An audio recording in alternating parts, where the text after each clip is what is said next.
वज़ीर खजाना मोहम्मद औरंगजेब ने कहा है कि IMF रवां माह के आखिर तक कर्ज की किस्त जारी कर सकता है। Leaders in Islamabad business summit LIIBS की तकरीब से खिताब करते हुए उन्होंने कहा कि IMF रवां माह के आखिर तक कर्ज की किस्त जारी कर सकता है, जिससे जून तक ज़र मुबादला के ज़खायर 9 से 10 अरब डॉलर तक पहुंच जाएंगे। कराची ईरान के सदर डॉक्टर इब्राहिम रईसी दौरा पाकिस्तान मुकम्मल करके वापस रवाना हो गए।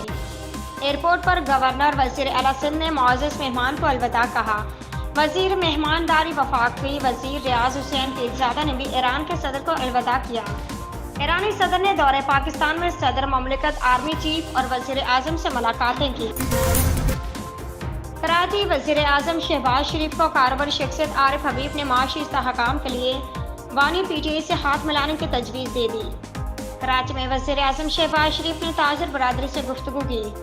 इस दौरान कारोबारी शख्सियत आरिफ हबीब ने कहा कि आपने स्टॉक मार्केट को रिकॉर्ड सतह पर पहुंचाया है।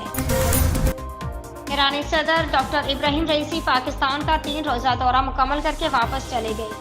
दोनों ममालिक की जानिब से इस दौरे का मुश्तरका अलामिया जारी किया गया है।